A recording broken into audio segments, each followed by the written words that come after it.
And Play LBC. leading Britain's conversation. This is LBC. From Global's newsroom at 8 o'clock, Israel say 8 of their soldiers have died during fighting on the ground in Lebanon. Their military are also promising to respond to last night's missile attacks by Iran.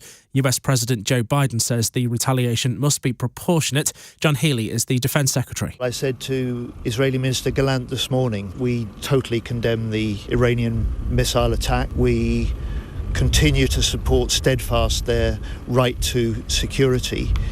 But our biggest concern is to avoid this conflict spiralling out of control and into a wider regional war. The first charter flight bringing British nationals to the UK from Lebanon is arriving tonight. Another has been planned for tomorrow. Downing Street say Sir Keir Starmer has paid back £6,000 worth of gifts and hospitality he's received since becoming Prime Minister. He's also committing to overhauling hospitality rules for ministers so that there's more transparency in the future. The Tory party conference has ended in Birmingham with all 4 leadership hopefuls making their case for the job. Kemi Badenoch has used her speech to try and defend her comments about maternity pay in the UK being excessive. There's a cafe in my constituency that closed down, and the lady who owned it said, I can't afford to pay the wages anymore. I can't afford for my staff to go on maternity. We are overburdening businesses with regulation, with tax. People aren't starting businesses anymore because they're too scared. MPs will choose 2 candidates from Kemi Badenoch, Tom Tugendhat, James Cleverly and Robert Jenrick over the next week to go to a vote of party members. The new leader will be elected next month. Police in North Yorkshire say they're trying to find a woman who's been missing for 3 days. 34-year-old Victoria Taylor was last seen just after 9 a.m. on Monday morning. Underwater teams are taking part in the search. And a railway engineer who was sacked for describing Euston train station in London as unsafe says it needs a major redesign. A watchdog says overcrowding and last-minute platform changes are putting passengers in danger. Gareth Dennis says the station faces significant challenges with its current layout. The access through into the station and onto these long platforms is only at one point, essentially, basically 5 ramps down into the platforms. Lots of other stations, you have multiple circulation points. So you might have, an extra concourse further up the platforms that means that people aren't all accessing platforms from just one end. In the city, the FTSE 100 closed up by 14 points at 82.90. The pound buys $1.32 and €1.20. LBC weather, it's going to be dry for the vast majority of the country overnight and into tomorrow morning. There's overnight lows of between 8 and 11 degrees. From Global's newsroom for LBC, I'm Simon Williams. This is LBC from Global, leading Britain's conversation. Cross Question with Iain Dale. Hello and welcome to Wednesday's Cross Question. I'm Iain Dale. It's 4 minutes past 8 on LBC. Joining me on the panel, to my left, Robyn Scott, entrepreneur and author. To her left, Paul Richards, former Labour election candidate and author of the new book, How to Write a Parliamentary Speech. I imagine he'll sell at least 650 copies of that. To my right, Albie Amankona, chief executive and co-founder of the campaign group Conservatives Against Racism for Equality. And next to him, Matthew Laza, former advisor to Ed Miliband, while he was Labour leader. It doesn't actually say here what you do at the moment, Matthew, but whatever it is, we'll come to in just a moment. So we'd love your questions to our panel. Lots going on. Conservative leadership, the war in Lebanon, Gaza, Ukraine. Anything you like, really. 0345 6060 973. You can WhatsApp on that number, or you can text us on 84850. And, of course, you can watch us on Global Player. Call 0345 6060 973. Tweet at LBC. Text 84850. Cross Question with Iain Dale. This is LBC. Right, let's go to our first text question. It's from Scott in West Hampstead, who I think was on last night. If you had the opportunity to give Benjamin Netanyahu some advice about how to respond to last night's attack on Israel by Iran, what would you say to him? Albie. What a question. I mean, I think it's an awful situation, what has happened in Israel with the attacks from Iran. I think it's an awful situation, what's happening in the south of Israel and further south in Gaza, and this horrible war which is going on between Hamas and Israel. I think if I was to give Benjamin Netanyahu some advice, or maybe my opinion and thoughts on it, it would be have the strategies of Israel over the last 20 years led to a more safe and secure Israel in 2024? And is continuing on that strategy over the next 20 years the best thing to do?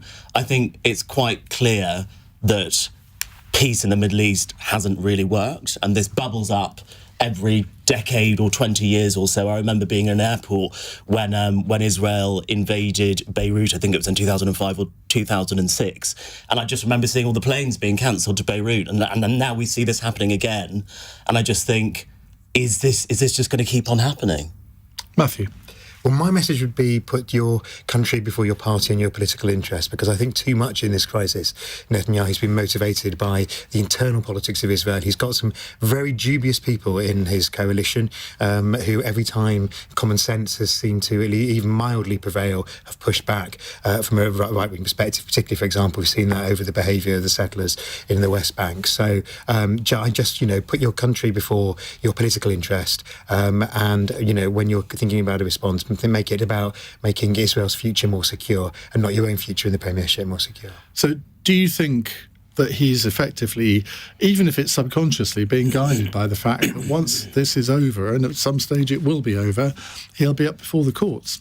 Absolutely, he'll be up before the judicial process, as you say, but also the court of public opinion, because there'll be a general election now. He's bounced back a bit in the polls, but the problem is he has done everything in his entire career has been about keeping himself in place. And at the moment, when the country faces an existential crisis, it needs to be about a lot more than that. And so, let us hope that he doesn't. At the moment, it's not obvious what those choices are, because we don't have a plan for restraint. But as things emerge, let's hope that common sense prevails rather than just his obsession with politics. This is not about politics. Robyn. Look, ultimately, peace is going to be procured through a political and a diplomatic methodology.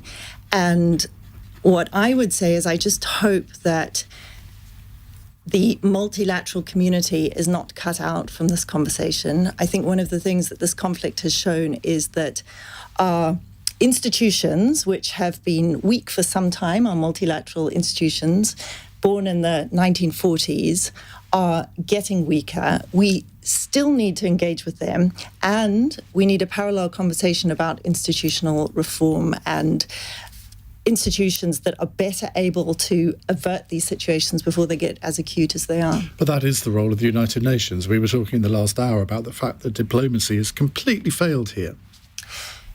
And that doesn't mean that we give up on it. We keep trying. I was in a conversation a few weeks ago that included a senior Israeli and a senior Palestinian, and there was a lot of acrimonious, sort of semi-public debate between them, and then they sat down over dinner and talked for an hour. So we cannot give up on diplomacy, and we have to work with the institutions we have and try and make them better, and we have to have much more innovation and try and create new ones that are better equipped.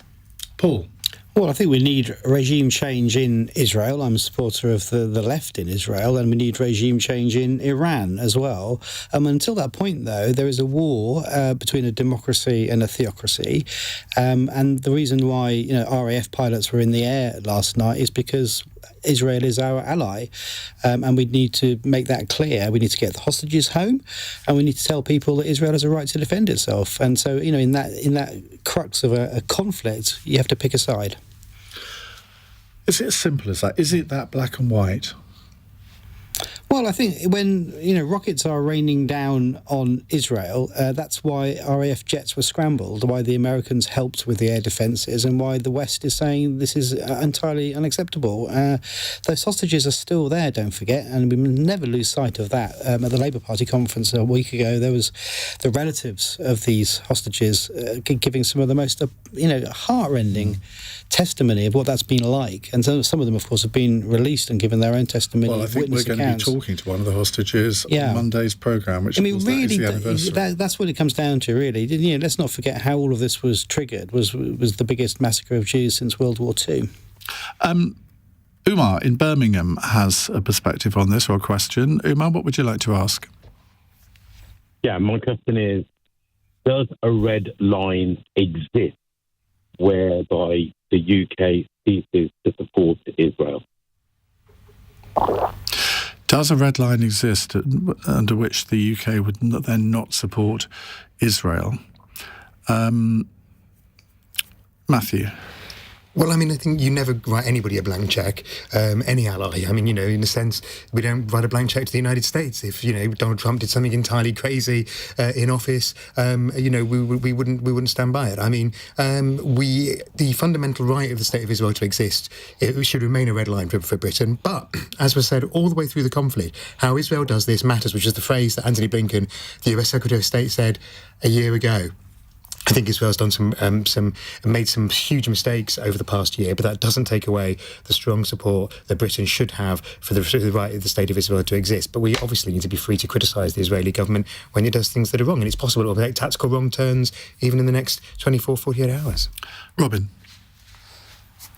Red lines are one way to look at it. Another way to look at it is outcomes, and those outcomes and the assessment of what will lead to them happens in context. So I think red lines are perhaps too narrow a way in which to survey this. And Paul, for example, if Israel decided to strike against Iranian nuclear facilities, now that would... President Biden today has said that he is totally against that happening.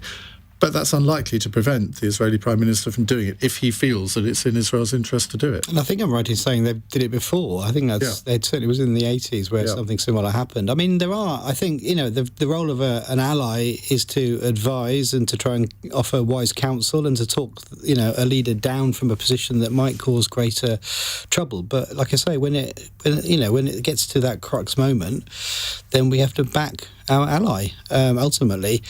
I would like to see in Israel, though, a political process which leads to a general election, a change of a government, people to have different leaders, which I think that, because ultimately there will be a political solution to all of this. But you assume that a new government will be one more to your liking. I suspect it would be the opposite. Well, that's always the danger. I mean, I'm sure you've been to Israel. There are more opinions than there are people on the street corners. It is an incredibly vibrant democracy with a very odd system of PR, which delivers, as you say, more parties than voters often. And it's a vibrant democracy where you can't predict the outcomes. But there we are. It is a democracy, and they will have to decide. Albie? Look, Israel is a strategic ally to the West. It's one of our most important partners in the Middle East. Of course, I think the red line has always got to be international law, and if international law is broken, then I think the UK and the US and the other Western allies would have very serious conversations with Israel. But ultimately, it is important for the West to have that strategic ally in the Middle East. It's not like we're going to all of a sudden be allies with Iran or allies with Saudi Arabia. Israel might be imperfect, but ultimately, I think the West will continue to support Israel. OK, well, we'll come to some other subjects in just a moment. The next question is on the Tory leadership contest, so that's something to look forward to. That's almost a good tease, isn't it? Or maybe not. It's coming up to 8:15. This is LBC.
Life.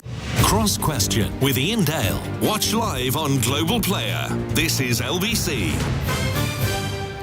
8:15 on LBC. With me in the studio are Robyn Scott, entrepreneur and author, who's the chief executive and co-founder of the company Apolitical. Now, I suppose it does what it says on the tin, but describe exactly what you do. We connect the world's public servants to each other because a lot of the solutions we need in any government already exist in other governments, and these solutions sit in isolation for years while we often reinvent the wheel at best or waste money at worst. So we speed that up. We also work with some of the world's leading universities, Oxford, LSE, for example, to teach public servants around the world, to get them ready for the big challenges of our time, climate, AI. See, I think that's a really interesting idea, sort of connecting people around the world and learning from others' experience, because we don't even do that in this country properly, do we, Paul? Where, I mean, I've never found out whether it is true that there is nothing within the NHS where one trust can say, well, look, we've tried this and it's worked really well. Maybe you'd like to try it. And it seems so obvious that this should be happening. No, departments sit in their silos and seldom talk to each other, or even within departments. Because you've worked within government, haven't you? Well, I was a special advisor in the Department of Health, but also there used to be a thing called the National School of Government, which I'm afraid the coalition government abolished, where at least civil servants could go and do courses. Now there's not the same sort of setup. And they're learning on the job every single time, reinventing the wheel every single time. No wonder the country is so badly run. So that's the voice of Paul Richards. We'll talk about his book after 8:30. Matthew Laza is with us, former advisor to Ed Miliband. What do you do now, Matthew? Well, I do lots of different things, including writing speeches for leaders outside the UK. Oh, wow. But one of the things I actually did between Ed Miliband and here was run an organisation called Policy Network, which was to do just that on a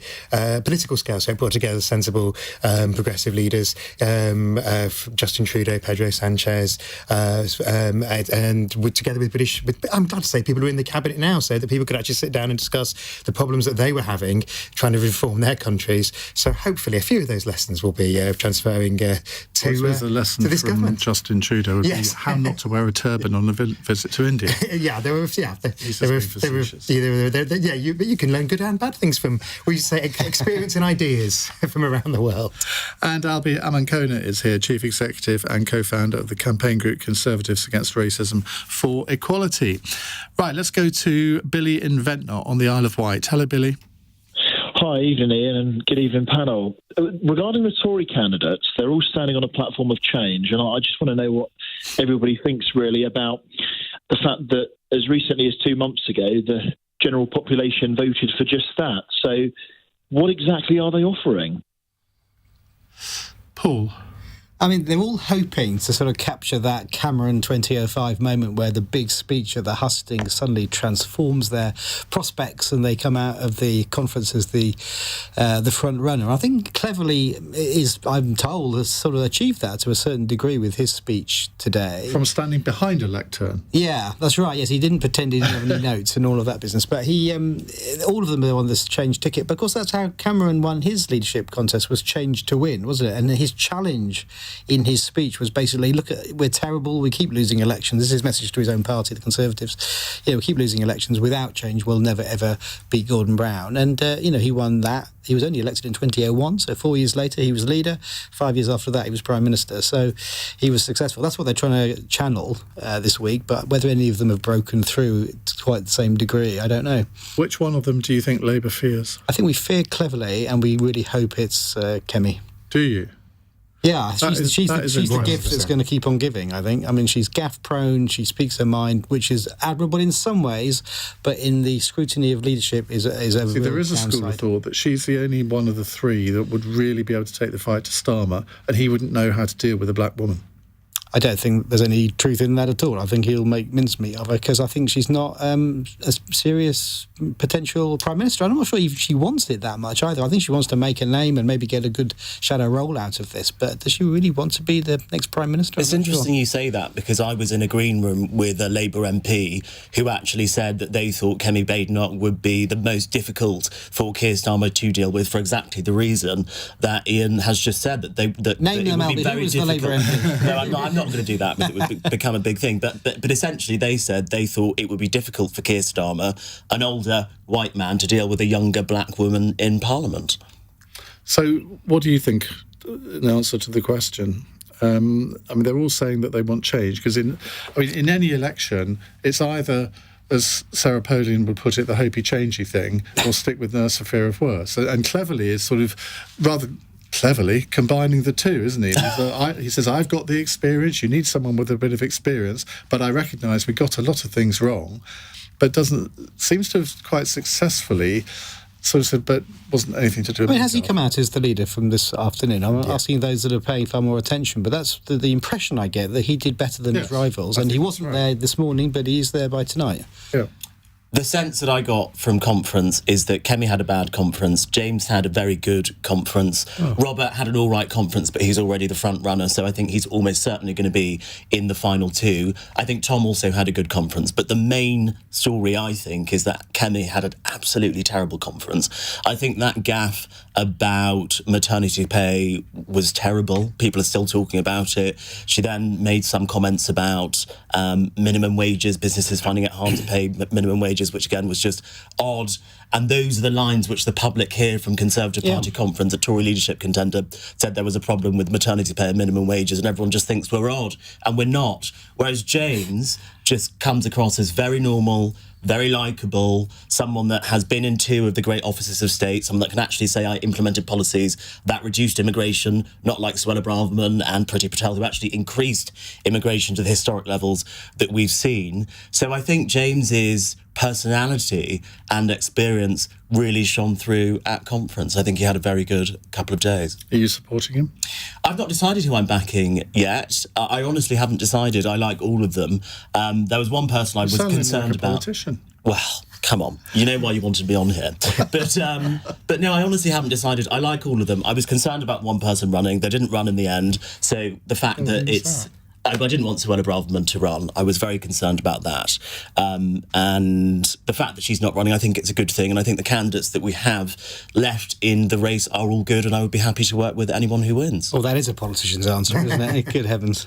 Matthew. I thought I sat through all 4 of them, watching them on screen today, and yes, clearly was the best performer. But he began with an apology, and I thought, this is going to be his absolute breakthrough moment. He's going to apologise to the country for the failures of the government as his opening line, and instead he apologised to the people in the hall, the Conservative Voluntary Party, for having let the Parliamentary Party having let them down. Nice line for the hall, but that's speaking to your audience, not speaking to the wider audience in the country. And the David Cameron speech in 2005 was the whole point of it was speaking to the country and not to the party. So I think that cleverly it was the leader today. I thought Kemi had it. I thought the speech was quite extraordinary. The speech was good today. Well, I think it was okay as the delivery of a speech, but it was literally like a sort of GCSE debating speech. There was no policy detail. It was all about small estates. It's actually, when you ask her what the small estate is, as she has been asked in interviews this week, she comes a cropper, because a small estate means less maternity leave. It means, do you lower the minimum wage? It means, do you introduce more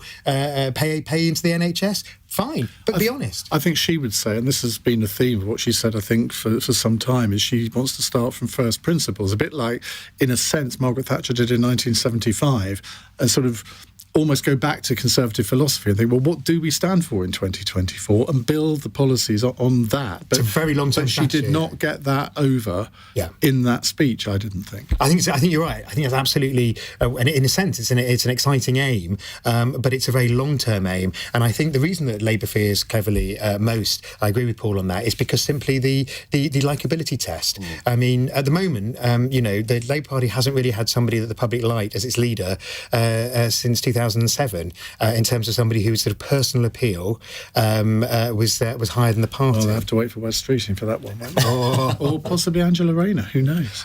Now, as someone who's apolitical, Robyn, can you get excited about this sort of contest? I can get excited about promises of delivery, because I think those are often lacking in detail. I mean, you talked about a lack of policy detail, but there's also a lack of the how. So even if you've got the policy detail, you've then got to talk about how do you mobilise a civil service of about 500,000 people to do these really hard things. Put them in jail, according to 10%. Yes, I do have thoughts about that. Don't get ahead of yourself. I just think whenever a candidate in any party says we're going to deliver change, we have to hold them accountable for what's an easy statement to make, but requires detail. Right, just to follow up on this, an email question from Henry who says, what does the panel make of Kemi Badenoch's comments that 10% of civil servants should be in prison? Now, speaking during a Fringe event at the conference, excuse me, she said that I think that civil servants are like everybody else. They come in to do a job, and I would say about 10% of them are absolutely magnificent. There's about 5 to 10% of them who are very, very bad, should be in prison bad, leaking official secrets, undermining their ministers, agitating. I had some of it in my department, usually union-led, but most of them actually want to do a good job. And the good ones are very frustrated by the bad ones. Now, when you read all of that statement, I mean, it's actually, I can't see that anyone could disagree. Of course there are bad civil servants, just like there are bad radio presenters, not on this station, obviously. Absolutely. And the prison remark, I mean, surely everyone can see that was not meant literally. I think it's crackers. What are you talking about? This is why we say we don't fear her. She speaks her brains out loud, just rubbish comes out of her mouth. Come on. When you were in government, wouldn't you say that there were 5 to 10% of civil servants that you worked with who were awful? No, not awful, just bad at their jobs? No, I think that's rubbish. I think the civil service is brilliant in this country. It needs to be better, but I think we are very well blessed with our public officials. That's and the idea we should bang them up is... There are incompetence in the civil service, just as there are incompetent nurses, incompetent teachers, aren't there? I don't think she was saying that, though. She was saying that 1 in 10 should be imprisoned because they are leaking, because they're undermining their ministers and they're union-led. I mean, those are her words, not mine. Leaking official secrets. Yeah. That's obviously a crime, isn't it? So if a civil servant had leaked an official secret, do you think they should be prosecuted? And she thinks 1 in 10 are doing that, does she? But do you never leaked anything herself? Leaking an official secret is a very serious crime. It is. If a former cabinet minister is saying there were civil servants working in Whitehall just down the road leaking official secrets, that's a very serious thing. And don't you think a politician should take that seriously? So as a former minister, she's aware of that, and that she's saying that hundreds and hundreds and hundreds of them are doing it. Then there should be a judge-led inquiry, if that's what she means. If, on the other hand, she was just shooting from the hip, talking rubbish out loud, and just saying the first thing that came into her head, she shouldn't be the leader of the Conservative Party. Robyn? Look, the civil service isn't perfect by any means, and most civil servants that you speak to will tell you just that.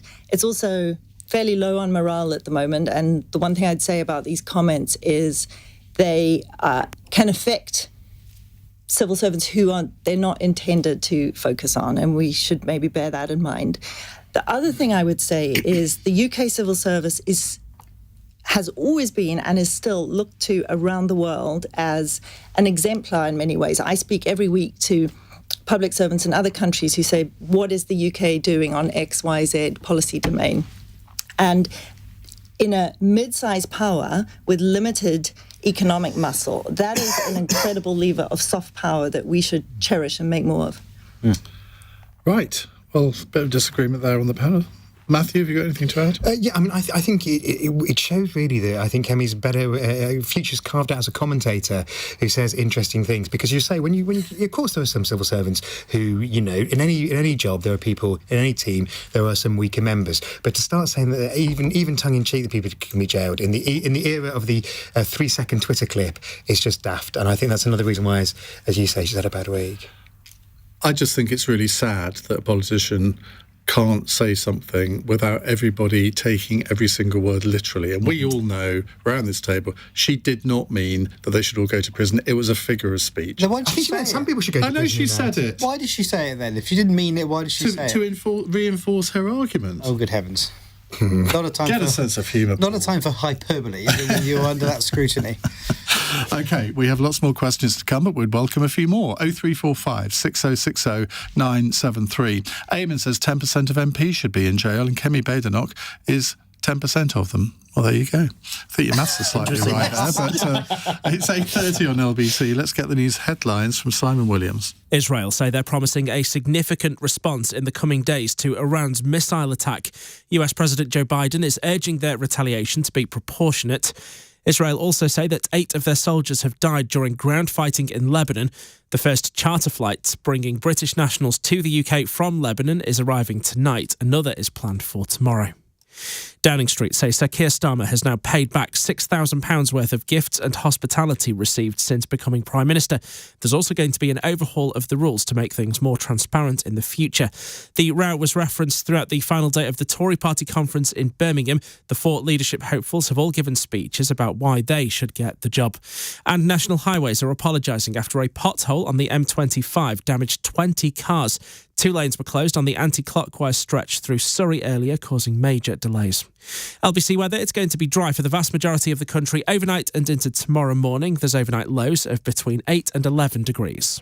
This is LBC.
Reply. Cross Question with Iain Dale on LBC.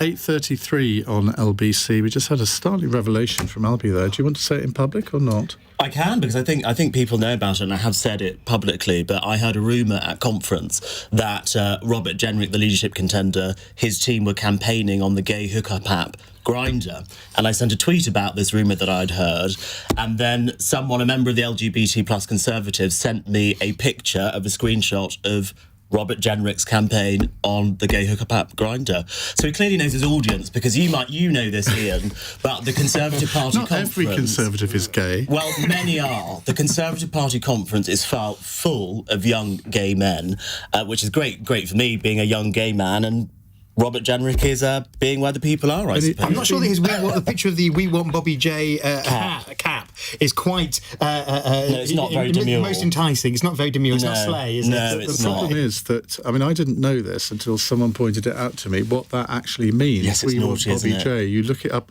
Well, I'm not going to say, because I can't. Well, not for 26 minutes anyway. But look it up on the Urban Dictionary, and it's an interesting campaigning technique. It's a bit like when I was part of the David Davis campaign, when we had these 2 busty girls with DD for me t-shirts. Double D. I will admit that they weren't my idea, but I did authorise them. one of my less good decisions, it has to be said. I mean, you'd have thought that after the William Hague baseball cap incident, that any wannabe Tory leader... At least that just said Hague. Yes! That is demure in comparison. Right, well, here we are in 2024. Now, Paul Richards, your book, How to Write a Parliamentary Speech.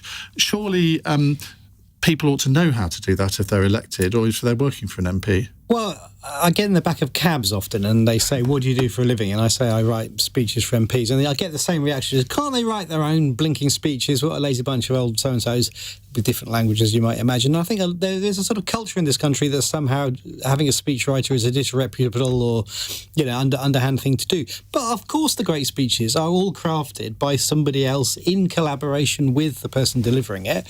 And in America, a speechwriter is a job title and we know who they are, then public figures. In this country, it's all a bit, behind the scenes. But, you can tell when they haven't had a speechwriter because they're usually rubbish. Some of the best speeches in Parliament are those that are just delivered with no notes at all, aren't they? I mean, people who do that, I guess they do it in different ways. Some will just learn it, and I must admit, I can't do that. I either want to have a text or I'll have some bullet points, but I did a parliamentary selection once where I thought I'd memorised the speech. Oh, it was a disaster. Well, I always advise people never go out without a safety net. And you'll remember Ed Miliband, it wasn't a parliamentary speech, it was a conference speech. Oh, but he had supposedly memorised his speech. And the first couple of years he did really well, but in this particular year he forgot the economy and immigration as the two paragraphs that fell out of his head. So always have notes. But in the old days, of course, in Parliament, they would shout reading at you if you were reading off a script. So it's still frowned upon. But I think there's ways around it. You can have bullet points, you can have cue cards, you can have something scribbled on your cuff of your jacket, whatever, just something so that if you do go blank, which they do. But, the best speeches, even if they do sound spontaneous and, incredibly sort of flowing and relating to the debate, they've all been practiced in advance. The words are not just coming out of their heads. They are written and rehearsed in advance. And, it takes a lot of time to sound spontaneous, but it is there to start with. ChatGPT is starting to write a lot of them now. I know. As well. Me and Paul out of a job. We're very worried about it. Well, the forward to the book actually is by Tom Watson, and he makes that point that will AI put us out of a job? But I mean, at the moment, I have to say, if you read the stuff that AI produces on speeches, it is garbage. I mean, maybe in 5 years it'll be brilliant, but the role of the speechwriter is still to know the mind of the person they're writing for. Because it's got to essentially. The genesis of the speech has got to come from the person who's going to deliver it. And I always insist on FaceTime with them. I say, look, even if it's just the back of a cab or walking down a corridor, I need to hear your voice. I need to hear the cadence, the rhythm, the language, words that you can and can't say, and just capture that. And if you just give me a clue as what you want in the speech, then is that your book there? Yeah, funnily enough. Do you wish to brandish it in front of the camera? Am I on 5? I think it's just so people can see what an attractive just funny enough, I did bring a copy with me. Right, let's move on. We have Robyn Scott with us, Albie, Amankona and Matthew Laza. Let's go to a text question from Chris in Staines. I'm reading the Nick Thomas Simmons book about Clement Attlee, reflecting on the qualities a PM needs. Attlee said, a sense of urgency, of dispatch, a sense of the time and the occasion and the atmosphere of the country. The author notes that no whiff of personal scandal ever touched Attlee, and he always expected the highest standards from his ministers. Do you think Attlee would be disappointed with Keir Starmer thus far? Matthew? Oh, that's a very good question. I think it's a very different political age, but I think that he would be a little concerned that the government has got off to a slightly rockier start than those of us who are celebrating on July the 4th would have hoped for. I think he would be think that today's Prime Minister, done the right thing by today, writing a cheque to pay for the. By doing that, he's admitted wrongdoing. Well, no, because what he's admitted is he thinks he thinks it's the right thing to do because these are the ones since he became Prime Minister. That's the thing that shocked me actually most was I think it's one thing to accept things when you're not in government. I thought it was slightly odd to accept things when you are in government, and they just obviously didn't stop. But I mean, Attlee was an absolute stickler. I mean, Hugh Dalton had to stop being Chancellor because he, for no personal gain, chatted to a newspaper, as they said then, a newspaper man in that now quaint phrase. And do you know who that newspaper man was? Weren't they from the Star, the Evening Star, the London Evening Star, weren't they? Well, was it the Evening Star or Evening Standard? It was one of the evening papers, London Evening. I think it was Charles Rice's father. Was it Charles Rice? I've got that in my mind. I may be wrong. Wow. Now, Robyn, do you think this is all a fuss about nothing, or is there something we can learn from other countries about the rules they have on accepting gifts? I think there's something we can learn from other countries about how to correct well. So the Prime Minister's talked about new standards and a conversation about those, and those should be had. And I think there's a way to do them. And one of the frustrations I have with our democracies is we're not using modern tools of democracy enough to address issues like this. So great examples of how citizen assemblies and conversations can get much broader, more broadly accepted outcomes in a slower dialogue. And I think what should be happening is a conversation about what we as a country think is appropriate to pay our public servants, how they should be rewarded, what they can accept, what they can't. And we should have a conversation as part of that around, are we paying people enough? Because if you look around the world, and Singapore is the prime example, they pay their public servants at the same level as the private sector. And you talk to a mid-level public servant in Singapore, and the chances are they've got a degree from MIT. Arguably, we need that now in our government, and arguably we need to review pay if we're going to get that kind of talent. Paul, you're a well-read gentleman. I mean, you probably know more about Attlee than I do. Do you think he'd be disappointed with Keir Starmer? I don't, because I think he would recognise in him somebody who's a public servant who won an election, and Attlee was all about the exercise of power rather than protest and opposition.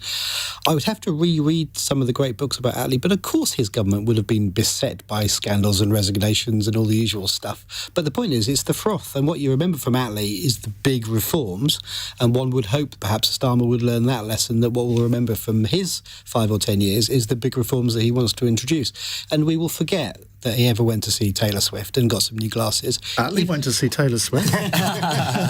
if he does manage to... An early adopter. Yeah. The great thing about Attlee is that in the 1945 election, his wife Vi drove him round in their little... He didn't have a driver, did he? But all through his life. Or policeman, literally. And the great thing about Attlee and Churchill was neither of their wives were supporters of their parties. Oh, I've got an Attlee story. Mrs. Attlee voted for Tory. When he built his lovely country mansion in Buckinghamshire, after he stopped being Prime Minister, the people of Burma gave him the wood to supply the floor of this new place as a gift, as a gratitude for giving the independence to the subcontinent of India.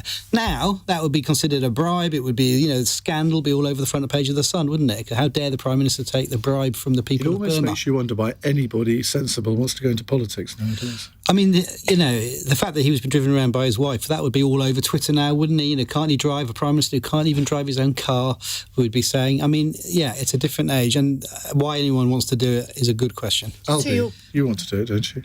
I might want to do it someday. I do think Attlee would be absolutely turning in his grave at Keir Starmer. I think it's quite sweet that you're really trying to defend him, but Keir Starmer's got off to a very bad start, like an awful start. Rosie Duffield resigned the Labour whip because she thinks Keir Starmer is so bad at what he's doing. She's furious about the winter fuel payments. She's furious about all of these donations being taken. It has not been a good start. I think the whole Labour Party is disappointed in Keir Starmer, so I don't know why Clement Attlee wouldn't feel like a lot of the Labour people that I talk to. I think the biggest worry Labour people have is the government political enough?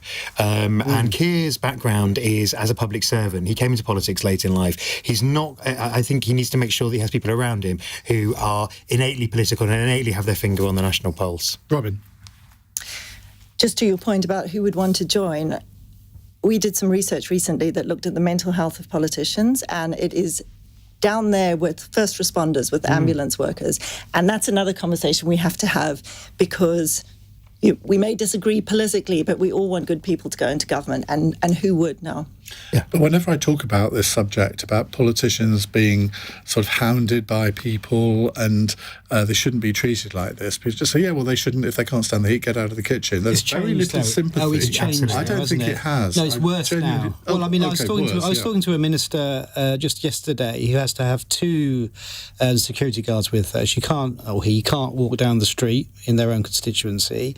They can't just go about their business for fear of assault and, worse. And that we have had 2 assassinations in recent times, let's not forget, of MPs going about their constituency duties. And I think it's far, far worse than it ever has been before. And it does raise questions about mental health, but also the quality of the people you get standing for office, because why would, the Singapore example, why would a middle-ranking manager with an MIT degree want to go into public service if they know they're going to have people going through their bins, if their kids are going to be bullied in school, if people are going to shout at them in Tesco? And it's all very well to say, well, I believe in public service, that's why I want to go into politics, and that's absolutely fine. And that's kind of the attitude I took. But in the end, if you can afford it, then fine. But most people, most people are not rich or not rich enough to not worry about what they're going to earn as a politician. You pay a price beyond money. You pay a price in your family, your own well-being. And many of them, don't forget, are earning less than they could be doing the other thing they were doing. And what you do afterwards is key as well. Because we treat politicians with such contempt. It's not like the old days when people could walk into jobs. Now there's in terms of the Tories, there's 250 people out there on the job market. If you look at the list of people who sought approval for new jobs from the committee, it's not many. I'm afraid, Robyn, that Tom thinks he's undermined your argument. He says, need someone with an MIT degree? Get Netanyahu on the line. Touche. Right, we'll take another call in just a few moments. It's 8:45. LBC.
These apply.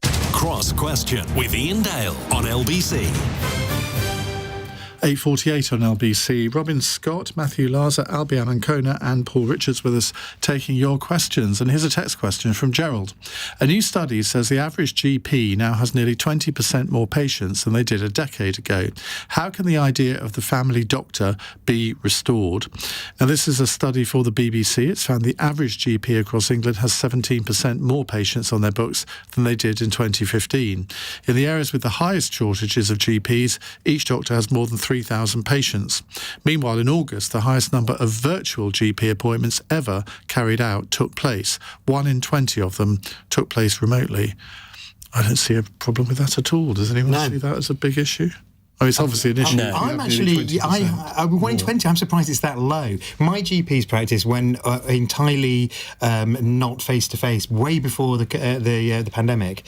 So it all starts on the telephone. You cannot have an appointment. But the real answer to this actually is and Tony Blair's new book on leadership, I recommend, because it has a chapter on this, is AI. AI will solve all of this for us. We won't need as many doctors. You will still need some, but a lot of the diagnostics and the preventative work and the preemption of disease can be done through AI. But not tomorrow, and it's a problem today. No, not tomorrow, but in a year or two, within the time horizon. But there's best practice available today around digital health and digital health records. And if you could just bring down the administrative time that GPs are saddled with, that would go a long way. And if you look at a country like Estonia, They've got full digital health records, and they've built trust in those because as an individual, you're able to see your own health record, right? And I think that quid we pro can do quo, that on the NHS website. It's not entirely seamless yet. Well, I actually think it is. I mean, I'm surprised at how much information they have on there. That sort of, you obviously have to have passwords and whatever to get into it. But and believe me, over the past couple of years, I've had quite a lot of dealings with the NHS. And I'm really impressed with the way that they're digitising everything now. It's going to be so much better. That's the point. AI is just going to be the answer. But why do they still send out appointments by post? Ridiculous. Well, quite. And as Wes Streeting would say, well, they're still using fax machines. Are they? Yeah. Oh, yeah. The NHS is the largest user of fax machines in the world. But in the end, it is unsustainable for doctors to have to deal with 20% more patients every 9 years. I thought it was interesting that I believe the Department of Health, in response to this, flagged the red tape around recruitment of GPs. And I think that, recruitment is an issue of talent in government everywhere, and there needs to be improvements there too. And settling the junior doctor strike, which Labour has done, which will then free up more patient time too. Oh, don't get me started, Albie. Look, ultimately, I think it's all well and good to talk about AI improving our lives at some point in the future, but the problem is today, the problem is in the here and now, and ultimately, if GPs are seeing 20% more patients since 2015, it sounds to me like we need 20% more GPs, but not at a point where innovation is reducing the number of GPs we need per capita. Well, it's the Conservatives calling for a bigger state. I think we need. Well, look. We need more doctors. I think we need more doctors. We do need more doctors. Can agree on that. I think we can think about how we reform the healthcare system in a more conservative way, bringing in private sector involvement, social insurance models like we see in Europe and also Australia. So we can get more doctors in a more conservative way with less state involvement, if that's the argument you want to make. But ultimately, the question is about NHS reform, and it's about getting more doctors, making them more productive and making them more effective. The answer actually is prevention, though, isn't it? It's changing lifestyles so that we don't need to go to the doctor in the first place. I mean, I've recently lost 10 stone in weight, and I did that without any medical intervention at all, and I haven't been to the doctors. If I'd carried on the way I was, I'd have been to the doctors a lot over the last 6 months. You see, that makes me feel a complete failure, because I've only lost 1.5. But I can tell you've lost weight, though. You're looking fabulous. I didn't recognise you when I saw you last time, because you lost all that weight. I'm a lot less of you. There's half of you than there was. Just had the conferences, and people have been walking past me. I'm assuming they're just sort of ghosting me or blanking me. It's because they don't recognise me.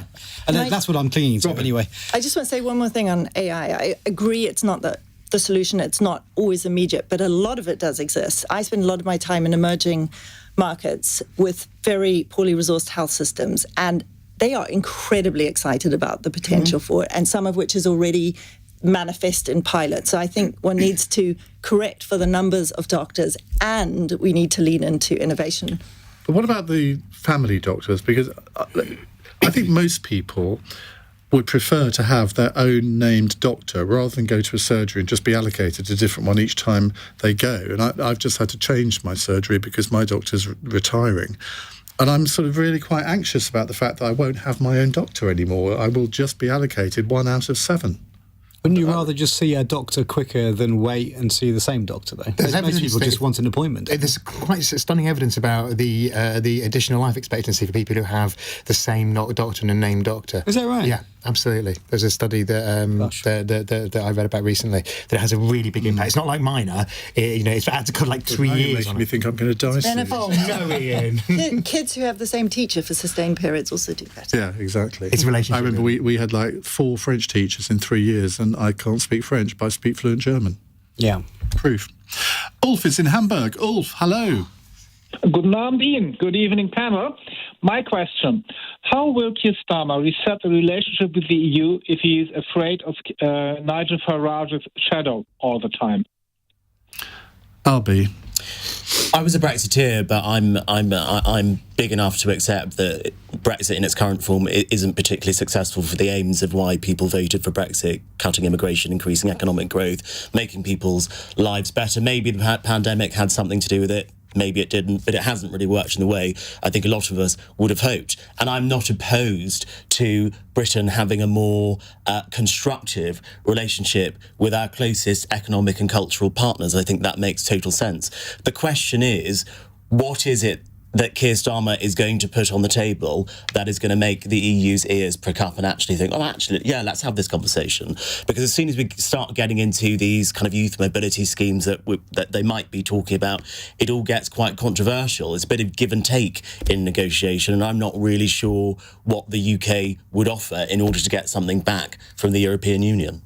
It's interesting that I was reading a comment today where the EU said, we think these agreements that we've got already are quite good enough, and it's just the shame that Britain hasn't implemented all of them. And they're saying, well, if Britain wants anything else, they're going to have to put things on the table before we'll even talk. I mean, it's effectively going back to the Michel Barnier times, isn't it, Matthew? Yeah, I mean, that's the danger is that you can say you want to reset the relationship, but it takes two to reset any relationship. And we know that, obviously, from the Brexit experience that we had the rather weaker hand, being the smaller in that dynamic. I mean, I think it's interesting because it's not just Nigel Farage who's got breathing down his neck. He's also got the Greens and what you might call kind of liberal opinion with a small L, which is a big danger. I mean, you've seen in countries like Germany where actually the main Social Democratic Party lose support, particularly from younger people. At the moment, we think young people vote Labour. I remember talking to Austrian colleagues who said, comrades who said, our average voter is a 62-year-old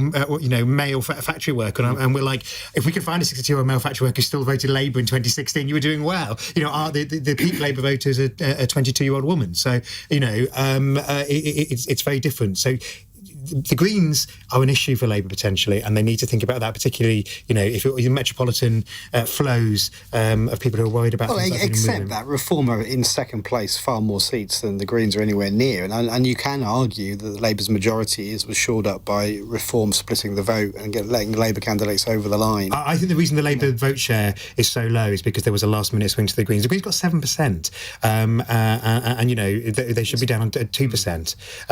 If you on, that's the difference between Labour getting 34 and heading towards 40. Robyn? Look, I think the Prime Minister has to be able to depict the complex world that we're in and the need on these very contentious issues like migration, the absolutely essential need to engage with our neighbour. Just as one example, we're talking about Israel, we're talking about Ukraine. Almost no one's talking about Sudan right now.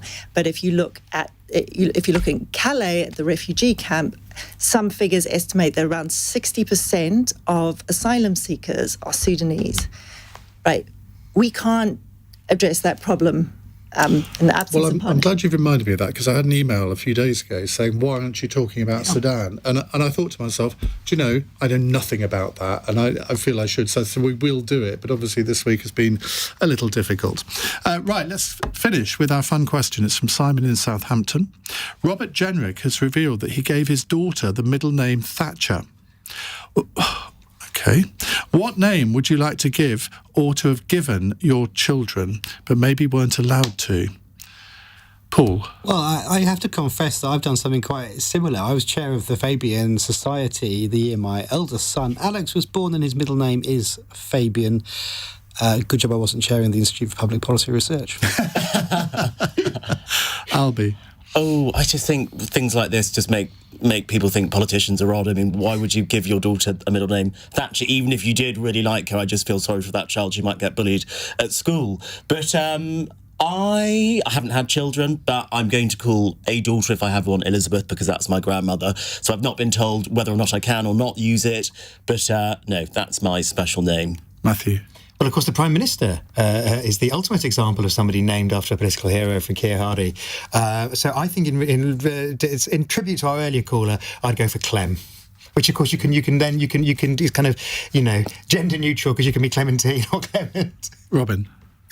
Well, I'm embarrassed to say that at school I was head girl and I was nicknamed Maggie Thatcher, and I was told that I was way too serious embarrassed by that, and severe to be a Robyn. I come across as more serious than I actually am. What a compliment. The Iron Lady. In terms of naming, so I grew up in Botswana, and I had a good friend called Neo. I always really liked the name Neo. But it's spelled Neo, and I was told I would saddle my son either with a permanent association with the Matrix or cultural appropriation. Well, I got saddled with the middle name Campbell, which I hated at school because it was, Campbell Soup, very funny, because my father's middle name was Campbell, my grandfather, so it went. But I wanted to call my Jack Russell Rio. But my partner forbade it because it's after Rio Ferdinand, the footballer. So he then became Gio, because that's my aftershave, Aqua de Gio. And so my aftershave is now known as Gio's Wee.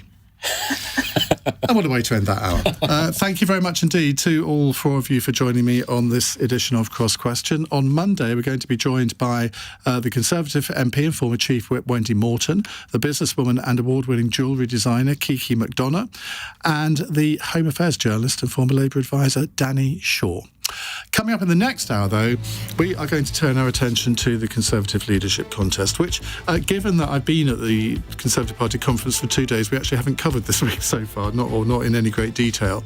So after the speeches today from the four candidates, I wonder if anything has really changed. Have you seen anything from any of the four of them that makes you think they understand what went wrong in the last years of the Conservative government? Do they have any idea about how to change their party to make it appeal to people under the age of 70?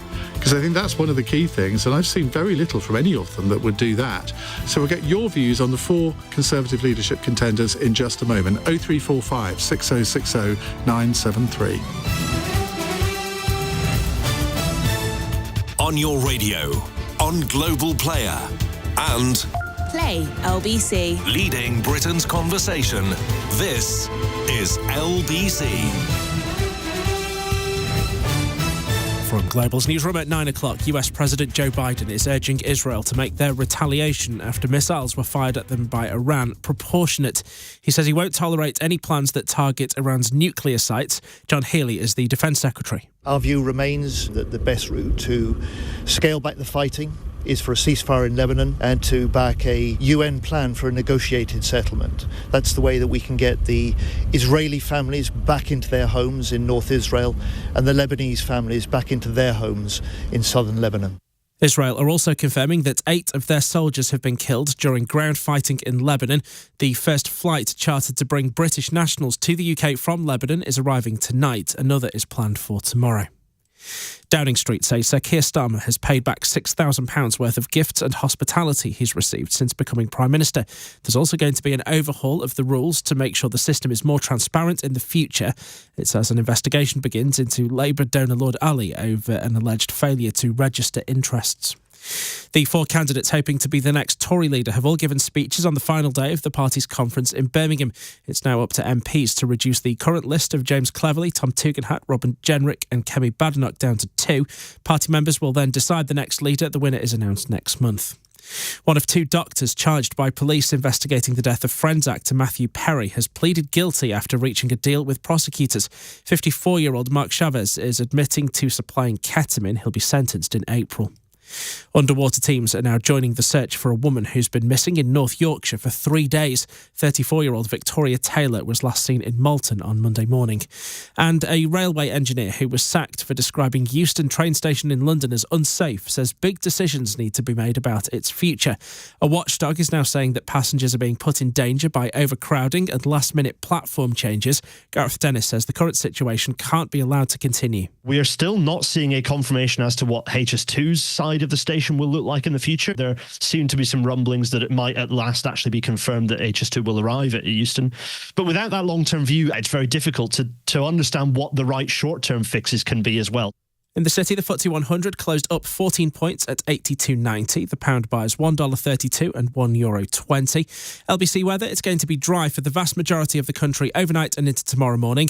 There's overnight lows of between 8 and 11 degrees. From Global's newsroom for LBC, I'm Simon Williams.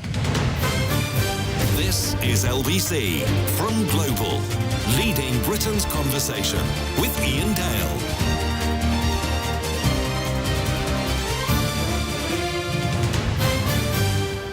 Hello and a very good evening. It's 4 minutes past 9 on LBC. Well, of course, the Conservative Party conference ended this lunchtime after 3 and a bit days of political discussion, really just around one subject: who should be the next leader of the Conservative Party, the next leader of the opposition.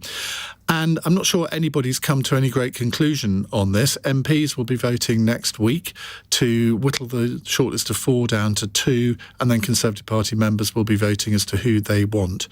Now, there's a lot of myths about Conservative leadership contests. One of them is that the Conservative Party always votes for the most right-wing candidate. They did certainly when they elected Liz Truss as leader, but I think there's quite a bit of buyer's remorse over that, given some of the comments I heard at the conference over the last few days. But also, David Cameron in 2005, he wasn't the most right-wing candidate. You could argue Boris Johnson wasn't in 2019. But, of course, there were special circumstances then.